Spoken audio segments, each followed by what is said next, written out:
claim, President Donald Trump has said that the recently passed Republican tax reform legislation is the biggest tax cut in U.S. history.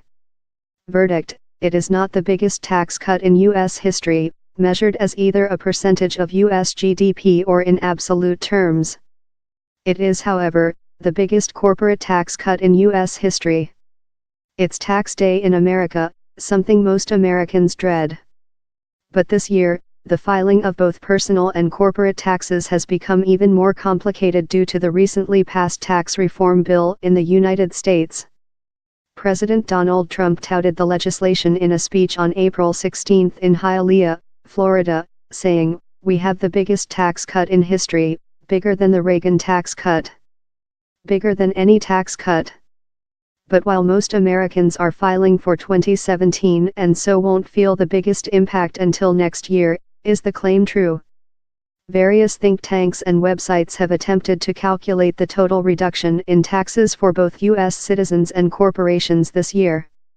The Committee for a Responsible Budget crunched the numbers and said President Trump's tax cuts would be the eighth largest in U.S. history, measured as a percentage of GDP. To do so, they used a study from the U.S. Treasury that looked at the impact of tax reform bills passed in the U.S. between 1940 and 2012.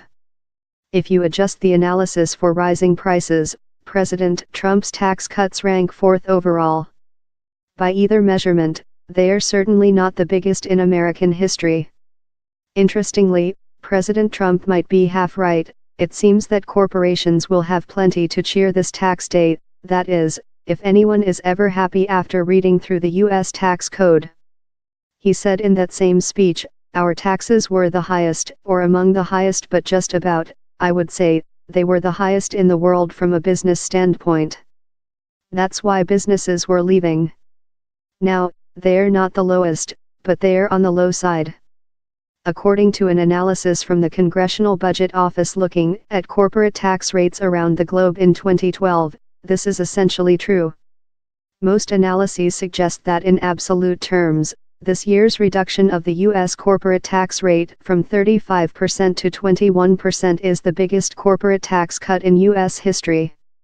It beats that corporate tax cut passed under former U.S. President Ronald Reagan, which lowered the rate from 46% to 34%. The key thing to remember here is that very few U.S. corporations actually paid the headline federal corporate tax rate of 35%. Many U.S. companies take advantage of various loopholes, like being able to deduct the interest they paid on loans, to lower their overall tax bill.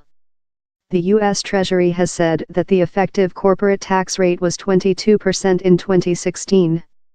This average ignores the very real differences in taxes paid by companies, which is dependent on the sector in which they operate. But a recent analysis from Bank of America Merrill Lynch found that the average U.S. company listed on the S&P 500 index had a tax rate of just 19.3% last year. And the number is even smaller for U.S. technology firms, which had an average tax rate of just 16.9%. Technology firms can often take advantage of the fact that much of the U.S. tax code was written to tax traditional manufacturing companies with physical assets. This allows them to often shift their profits to areas with lower taxes, like countries with lower corporate tax rates. U.S. corporations currently have an estimated $1.2 trillion, £838 billion, in earnings that are kept overseas, $710 billion, £496 billion, of which belongs just to companies in the tech sector. None of those profits is taxed at the U.S. corporate tax rate until those companies decide to repatriate those profits and bring them back into the United States. Read more from Reality Check. Send us your questions.